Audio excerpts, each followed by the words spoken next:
Hoje nós vamos falar de previsões astrológicas para 2023. Eu estou aqui com o super time de astrologia do Personare, a Vanessa e o Alexei, e a gente vai conversar sobre as tendências para o mundo, para o Brasil, a gente vai falar de saúde, de finanças, vamos conversar se tem chance de guerra ou não, e também das oportunidades e desafios.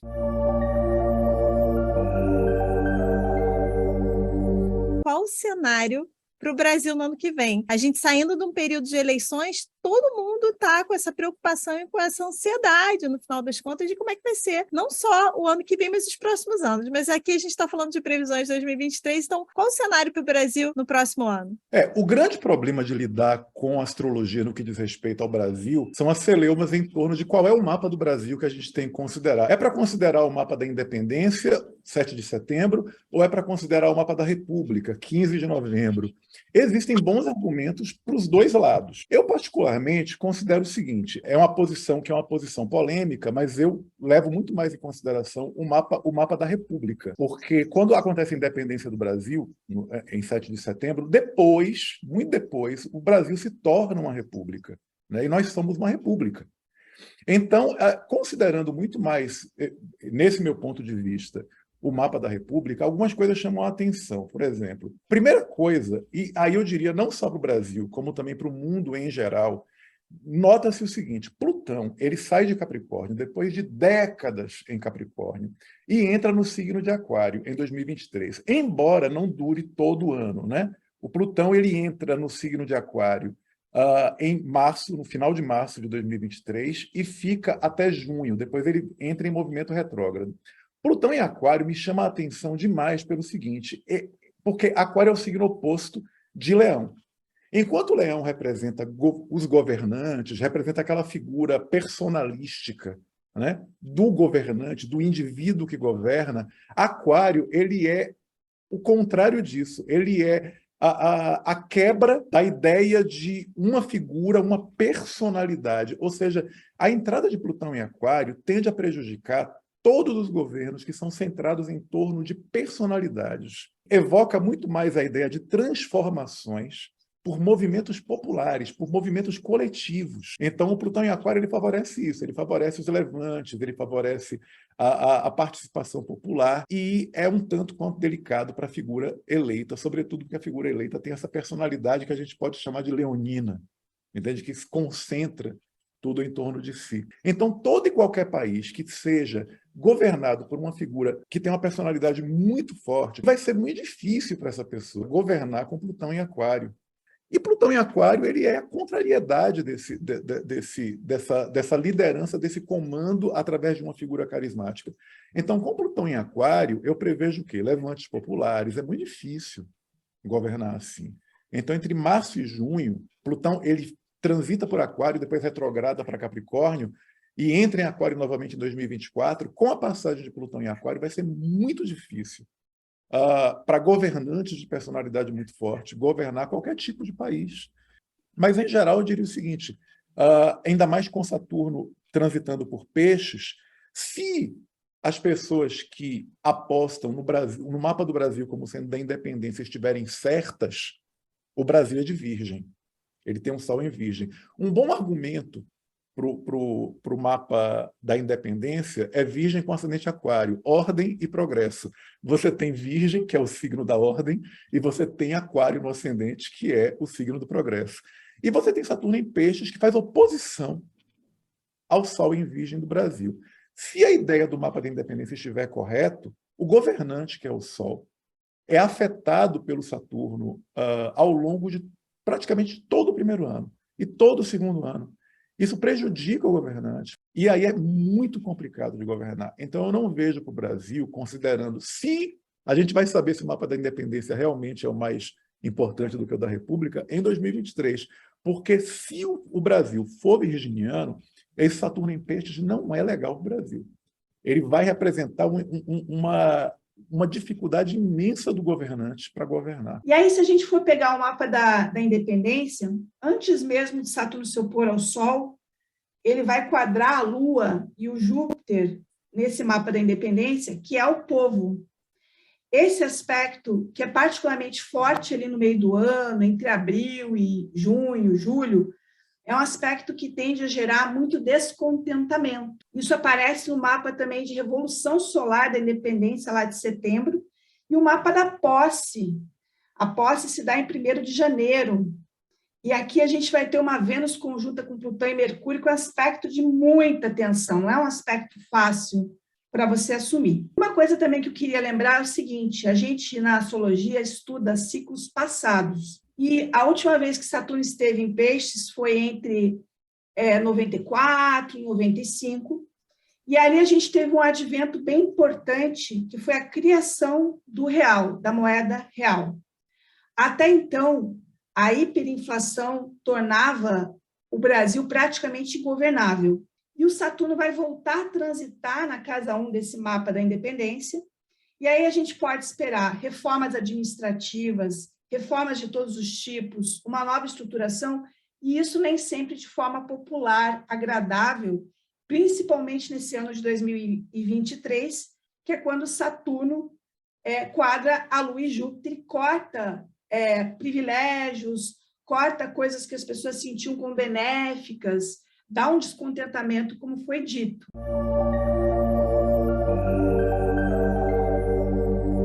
E cenário global, como é que vocês estão vendo? Vou jogar para a Vanessa agora. Vanessa, como é que você está vendo esse cenário global, esse risco de guerra, o risco de guerra nuclear? Como é que você está vendo isso para o ano que vem? Que, obviamente, todo esse desdobramento de uma possível guerra também impacta a nossa vida aqui, para algumas pessoas direta, para outras indiretamente, né? Então, como é que você está vendo isso? Bom, todo ano eu procuro dar uma olhadinha na faixa do ano, talvez mais tensa. E eu identifiquei aqui muito no meio do ano essa faixa. Já começa com um eclipse, dia 20 de abril, envolvendo Sol e Lua no finalzinho de Áries, uma quadratura com Plutão. Esse é um momento tenso. E logo a seguir vem um outro eclipse em maio, que também é um eclipse, dessa vez eu acho que envolvendo Urano muito forte. Ou seja, o de abril envolve Plutão e o de maio envolve Urano. Então, nesse momento, a gente tem um abalo aqui, uma sensação muito forte de crise, de algo muito sério, de um problema. Então, a gente pode esperar os meses de abril e maio como meses que vão dar aquele frio na barriga. E aí, em relação a riscos de guerras, eu sinto muita tensão no ar, mas eu não sinto uma coisa que realmente vai redundar em um conflito realmente grave, porque hoje em dia conflitos graves seriam destrutíveis, né, para a humanidade. E uma coisa que eu também queria colocar é que eu notei que neste ano, Plutão, em boa parte do ano, está ali numa quadratura com o eixo dos nodos lunares. E um Plutão quadrado com os nodos é essa sensação de ameaça. A gente pode esperar também alguns eventos, infelizmente, destrutíveis na natureza, ou em coisas humanas, como, por exemplo, perder um museu, como já aconteceu aqui no Brasil, né? Incêndios, às vezes a gente vê isso também, prejuízos na natureza, né? E eu sinto esse aspecto também como um aspecto de todos nós ainda recuperando da pandemia, nessa questão dessa recuperação que não é fácil de acontecer. Então, assim, eu sinto um clima de ameaça, mas não de concretização. Mas, sem dúvida, o ano vai ter várias tensões e eu destacaria, né, esse eclipse aí que vai acontecer em abril. Eu tenho uma preocupação especial com julho. Em julho, acontece a oposição dos tradicionais conhecidos como maléficos. Apesar de o conceito de maléfico e benéfico não ser exatamente do jeito que as pessoas imaginam, não é que Marte e Saturno sejam ruins porque são considerados o pequeno maléfico, no caso de Marte, o grande maléfico, no caso de Saturno. Mas, de fato, uma oposição de Saturno com Marte, que é o que acontece em julho, no dia 11 de julho, Marte entra em Virgem, Saturno vai estar retrógrado em Peixes. Ao longo de todo julho e ao longo de agosto, acontece essa oposição de Saturno com Marte. Esse tipo de oposição, ela costuma se traduzir, no caso de contexto mundial, como duas figuras com raiva se opondo uma à outra. A ideia de oposição é a ideia de conflito e a ideia de guerra, que não é necessariamente uma guerra nuclear, né? Inclusive, Marte em oposição com Saturno me lembra muito mais um conflito tradicional do que uma coisa apocalíptica. Julho e agosto são 2 meses especialmente tensos, né? E tem uma coisa de tentativas de coerção, de impedimento, de bloqueio. São 2 meses que eu ficaria de antena ligada. Então, vocês estão visualizando aqui que tem uma tensão no ano que vem, em alguns momentos do ano, uma tensão com uma possibilidade de guerra, mas não uma guerra nuclear, uma guerra apocalíptica, e sim algo que ao longo do ano vai ou que se mantenha ou que vai se desfazendo, é isso? Sim, eu diria isso. Agora, o que me preocupa, na verdade, muito mais quando a gente fala de Plutão em Aquário, é que Plutão em Aquário, a gente pode falar sim em algum tipo de catástrofe, mas num sentido muito mais assim, cibernético, internet. Então, veja só, nós nos tornamos um mundo muito dependente da internet. Se acontece alguma coisa que tira a internet do ar, a gente está falando sabe, o colapso de tudo.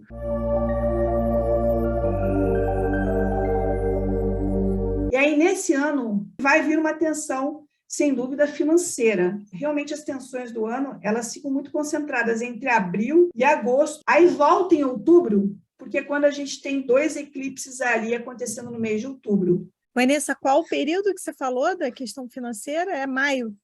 Maio, um aspecto exato de Plutão em Aquário, quadrando o eixo nodal. Júpiter vai estar ali conjunto ao nó do norte e vem essa quadratura. Eu diria que é um mês muito ruim para operações de risco, porque o Júpiter tem a ver com confiança, vou avançar, e aqui o perigo de você se dar mal é muito alto. As pessoas têm que se acautelar com a ideia de apostar tudo. Pode resultar em perdas grandes, talvez algum bilionário ali perca alguns bilhõezinhos, alguma coisa nesse sentido. Alex, Vanessa já entrou no assunto sobre economia, né? Economia do Brasil, mas também economia global. A gente está vendo um movimento de crises financeiras no mundo, também por conta da guerra, e aqui no Brasil um cenário de inflação. Como é que você está vendo isso para 2023? Com Plutão em Aquário, eu não investiria em criptomoedas, eu venderia as que eu tenho. Eu procuraria as coisas mais tradicionais possíveis, ainda mais porque Júpiter vai entrar em Touro. Júpiter em Touro é interessante para a economia, mas Júpiter entra em Touro em maio.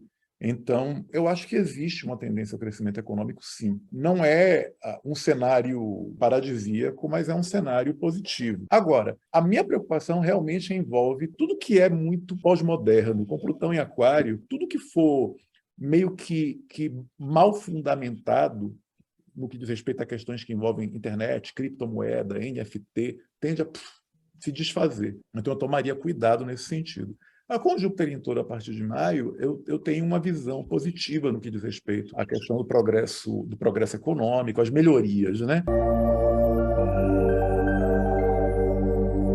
Então, mas vamos agora falar de coisa boa. Quais são as oportunidades do ano? Olha só, eu gosto muito de analisar ao longo de um ano as conjunções de Vênus com Júpiter, né? Na astrologia tradicional, Vênus é o pequeno benéfico, Júpiter é o grande benéfico. Quando ocorre uma conjunção de Vênus com Júpiter, ela afeta muito positivamente as pessoas daquele signo, onde a conjunção está ocorrendo, e quem tem o ascendente naquele signo.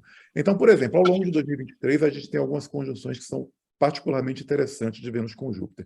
Primeiro, a gente tem a conjunção de Vênus com Júpiter em Áries, que acontece a partir do dia 20 de fevereiro de 2023, que é especialmente positivo para as pessoas que têm o Sol em Áries e para quem tem o ascendente no signo de Áries. A conjunção de Vênus com Júpiter vai representar o quê? Quase como se você, depois de um período nublado, você abrisse a janela e visse o dia ensolarado. Então, sugere abertura de oportunidades, alargamento de horizontes, expansão de propósitos e um clima de otimismo. Tipo assim, eu agora estou com gás para ir fazer acontecer as coisas e, diante daquilo que a vida me deu de chances, eu otimizo e uso aquilo. Para cada pessoa vai ter um significado particular. Vale lembrar que é importante você verificar o seu horóscopo personalizado, né, do personagem, né, que aí você coloca seu dia, mês, ano, a hora e a cidade que você nasceu.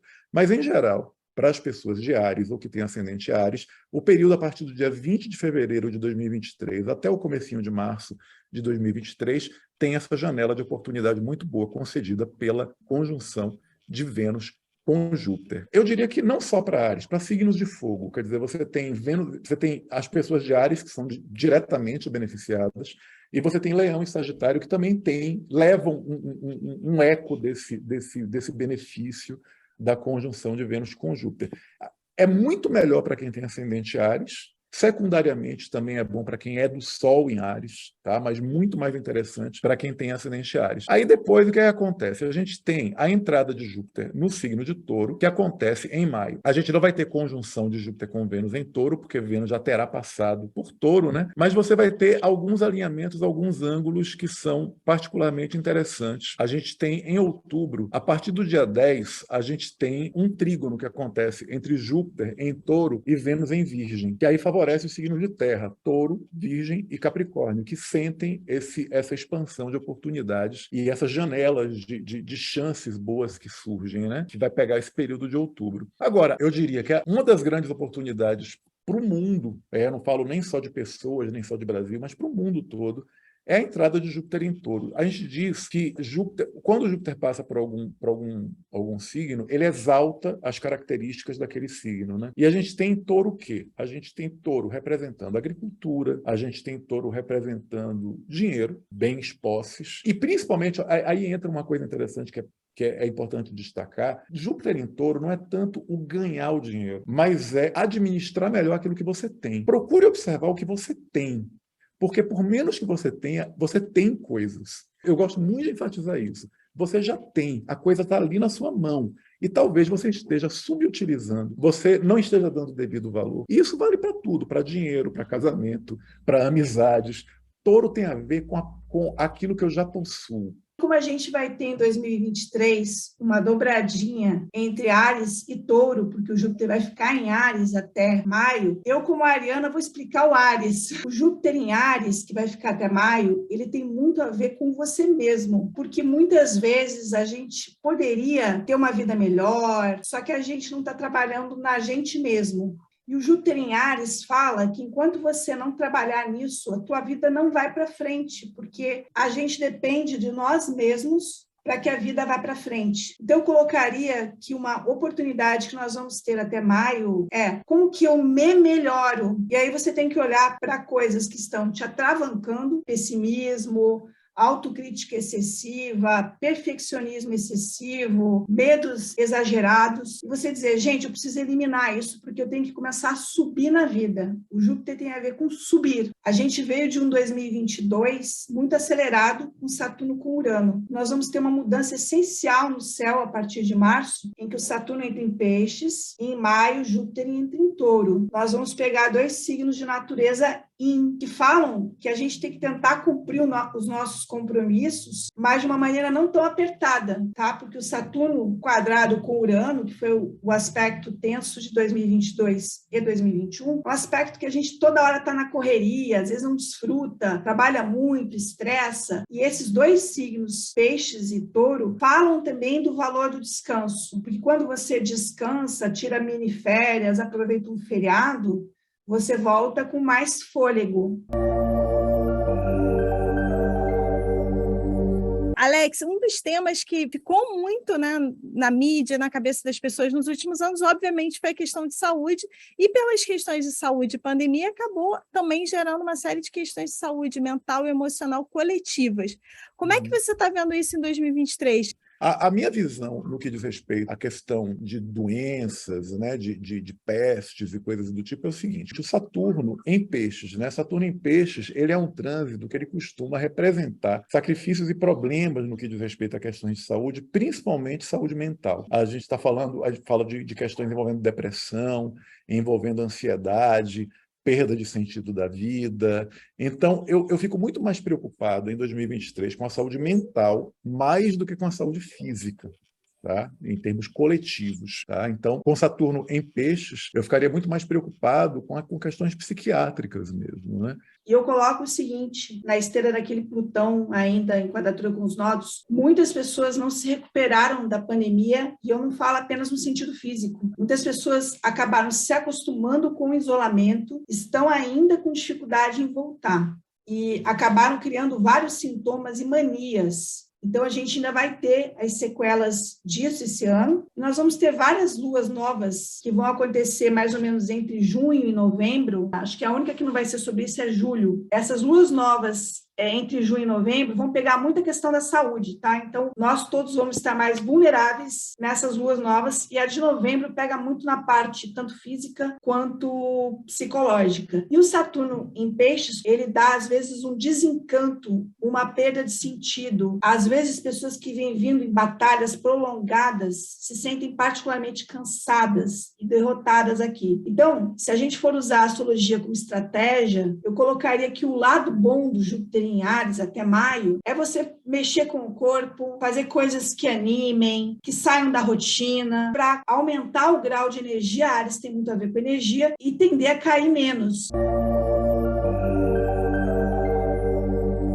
Então vamos lá, ver se eu estou com a visão certinha do ano. É um ano que a gente vive ainda muito das tensões que vieram de 2021, mas que a gente tem ali no meio, um pouco antes da virada do ano, uma virada, né, que é esse momento que vocês falaram, né, que Saturno entra em Peixes e Júpiter em Touro. Nesse período a gente tem uma virada um pouco do clima, algumas coisas que a gente espera que melhorem, a gente não vai ver tanta melhora, então tem continua a polarização no Brasil, essa questão do pós-eleições, de um clima de governo tenso também, mas a gente tem possibilidades de progresso, de ações voltadas para as pessoas que estão precisando, menos assistidas, e também boas possibilidades de gerenciamento financeiro com tensões globais, tensões voltadas para riscos de guerra, mas não com uma grande possibilidade de risco nuclear, que é o medo de todo mundo. Então, é um ano que a gente não dá aquele mega alívio, mas a gente tem bons cenários. É por aí, Vanessa?